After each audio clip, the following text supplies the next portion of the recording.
ಶ್ರೇಷ್ಠ ಯೋಗಿನೇ ಆಗಿರುವಂತಹ ವೇದ ಕಾಲದಲ್ಲಿ ಅಂದರೆ ಋಗ್ವೇದ ಕಾಲದಲ್ಲಿ ಇದ್ದಾರೆ ಅಂತ ಹೇಳಿದ್ರು. ಇನ್ನು ಕೆಲವರು ಹೇಳ್ತಾರೆ ಮೊದಲೆಲ್ಲ ಅಲ್ಲಿ ಸ್ತ್ರೀ ಸ್ವಾತಂತ್ರ್ಯ ಇರಲಿಲ್ಲ ಅಂತ. ಇದೆಲ್ಲ ಸುಳ್ಳಲ್ವ? ಹಾಂ, ಇವತ್ತು ನನ್ನ ಮುಂದೆ 2 ಆಯ್ಕೆಗಳಿತ್ತು. Today I have 2 options swamiji. One this programme, there was another programme is happening in palace ground. They both were invited but I choose this because it connects my heart. ನಾನು ಯಾಕೆ ಈ ಕಾರ್ಯಕ್ರಮನ ಆಯ್ಕೆ ಮಾಡಿದೆ ಅಂತಂದರೆ ಇಲ್ಲಿ ಜನ ಭಾಳ ಬಂದಿಲ್ಲ, ತುಸು ಬಂದ್ರೆ ಅದಕ್ಕೆ ಕಸ ಬಂದಿಲ್ಲ ಅಂತ ಅನಿಸ್ತದೆ ನನಗೆ.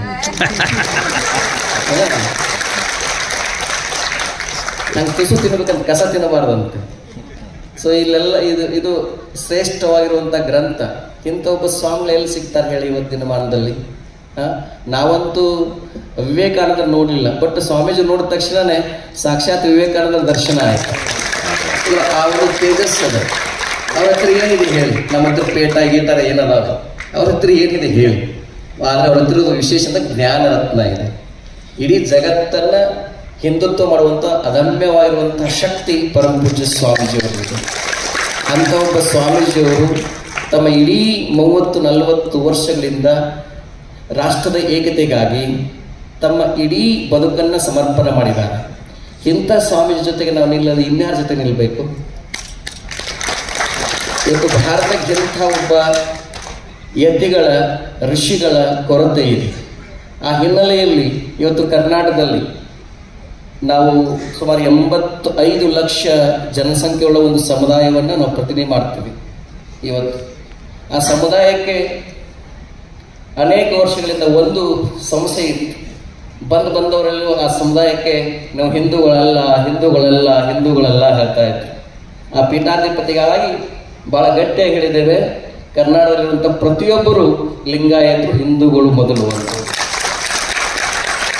ಅದರ ಹೇಳಿದ ಮೇಲೆ ಬಹಳಷ್ಟು ಜನ ಸ್ವಾಮೀಜಿಯವರು 85 ವರ್ಷದ ಸ್ವಾಮಿಗಳು ಕೂಡ ಹಿಂದುತ್ವನ ಹೆದರ್ತಿದ್ರು. ಯಾವತ್ತು ಮೊನ್ನೆ ಒಂದು 4-5 ಬಾರಿ ನಾವು ಯಾವಾಗ ಗಟ್ಟೆ ಹೇಳೋದು ಶುರು ಮಾಡಿದ್ವಿ, ಅವರು ಕೂಡ ಎಲ್ಲರೂ ಹಿಂದೂ ಬರ್ಸ್ರಿ ಅಂತ ಹೇಳಿ ಶುರು ಮಾಡಿದ್ವಿ.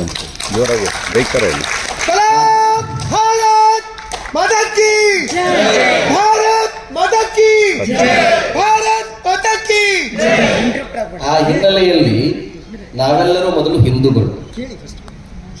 ಇವತ್ತು ಕರ್ನಾಟಕದಲ್ಲಿ ಬಹಳ ದೊಡ್ಡ ಸಮಸ್ಯೆ ಅಂತಂದ್ರೆ ಇವತ್ತು ನಾವು ಹಿಂದೂಗಳಲ್ಲ ಅನ್ನುವಂಥದ್ದು. ಹಿಂದೂ ಅಂತಂದ್ರೆ ಅದೊಂದು ವೈದಿಕ, ಲಿಂಗಾಯತ ಅಂದ್ರೆ ಅದೊಂದು ಅವೈದಿಕ ಅಂತ. ಲಿಂಗಾಯತ ಅವೈದಿಕ ಇರಬಹುದು, ಆದರೆ ಹಿಂದೂ ಕೇವಲ ವೈದಿಕ ಇಲ್ಲ, ಅಲ್ಲಿ ಅವೈದಿಕನೂ ಇದೆ, ಅಲ್ಲಿ ದ್ವೈತನೂ ಇದೆ, ಅದ್ವೈತನೂ ಇದೆ, ದ್ವೈತಾದ್ವೈತನೂ ಇದೆ, ಶಕ್ತಿ ವಿಶಿಷ್ಟಾದ್ವೈತವಿದೆ, ಆಸ್ತಿಕನೂ ಇದೆ, ನಾಸ್ತಿಕಿದೆ, ಎಲ್ಲವನ್ನು ಒಳಗೊಂಡಿತ್ತು ಹಿಂದೂ. ಅದಕ್ಕೆ ಹಿಂದೂ ಮಹಾಸಾಗರ. ಅದರಲ್ಲಿ ನಾವು ಒಂದು ಭಾಗ ಅಷ್ಟೇ, ಒಂದು ಬಿಂದು ಅಷ್ಟೇ ನಮ್ಮ ತತ್ವ, ನಮ್ಮ ಸಿದ್ಧಾಂತ.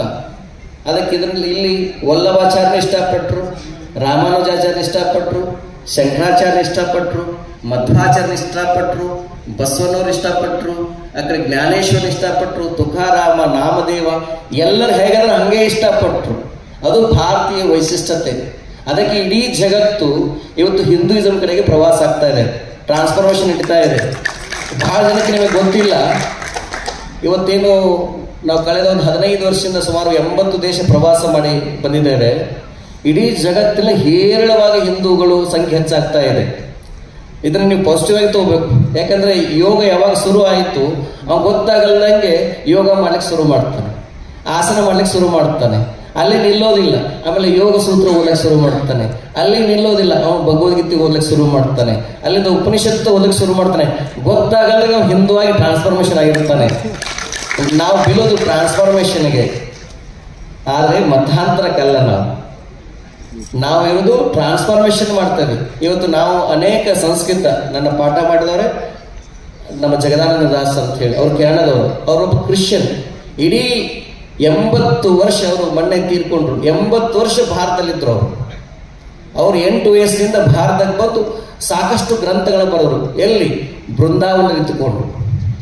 ಅಂತ ಲಕ್ಷೋಪಲಕ್ಷಣ ವಿದೇಶಿಯರು ಭಾರತ ವೈಭವವನ್ನು, ಭಾರತದ ವೈಶಿಷ್ಟ್ಯವನ್ನು ಇಷ್ಟಪಡಲಿಕ್ಕೆ ಶುರು ಮಾಡಿದ್ದಾರೆ. ನೋಡಿ, ಈ ಕ್ರಿಶ್ಚಿಯಾನಿಟಿಯಲ್ಲಿ ಅಥವಾ ಇಸ್ಲಾಂಗಳಲ್ಲಿ ನಿಮಗೆ ಆಪ್ಷನ್ಗಳಿಲ್ಲ. ಇಲ್ಲಿ ನೀವು ಹಿಂಗೆ ಇರಬೇಕು ಅಂತ.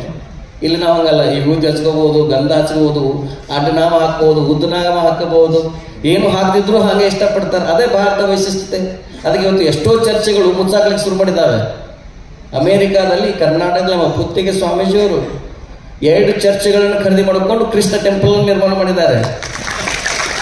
स्वामी जी को स्वामी जी जानते हैं अभी सैन फ्रांसिस्को में हर 10 किलोमीटर में एक मंदिर, कृष्ण मंदिर, बहुत सारे हिंदू टेम्पल्स आ रहे हैं वहाँ पे। हाँ, पूरा सिलिकॉन वैली में पूरा मंदिर है। कर्नाटक लगभग 10 मंदिर है। कर्नाटक के अलग अलग स्वामी जी लोग शुरू किया है और इतनी अच्छी तरह से चल रहा है, बहुत अच्छे से चल रहा है, क्योंकि वहाँ पे इडली भी मिलता है, डोसा भी मिलता है। और सबसे अच्छा क्या लगता है, जब मैं अमेरिका जाता हूँ, वहाँ के जो बच्चे हैं बहुत अच्छी तरह से संस्कार मिलता है उनको, क्योंकि वहाँ पे चिन्मय मिशन है, रामकृष्ण मिशन है, आर्ट ऑफ लिविंग है, सदगुरु का आश्रम है। वहाँ हर सैटरडे संडे अपने बच्चों को लेके जाते हैं। वहाँ पे उनको हर तरह की शास्त्रार्थ मिलता है। योग भी सीख सकते हैं, नृत्य भी सीख सकते हैं, संस्कृत भी सीख सकते हैं। लेकिन कर्नाटक में, भारत में वो ऐसा वातावरण नहीं है। हमारा जब बच्चे सैटरडे संडे फिर तो आप क्या करते हैं, मॉल लेके जाते हैं। वहाँ अमेरिका में कहाँ लेके जाते हैं, मंदिर में लेके जाते हैं, आश्रम में लेके जाते हैं। वैसा अभी भारत का जो बच्चा जो भी 12वीं पढ़ाई कर रहा है और अमेरिका का जो बच्चा है भारतीय मूल एनआर है, उनका बच्चा के आप आमने सामने करिए, वो सबसे बेहतर बच्चा रहेगा अमेरिकन बच्चा, क्योंकि उनको अंदर संस्कार है।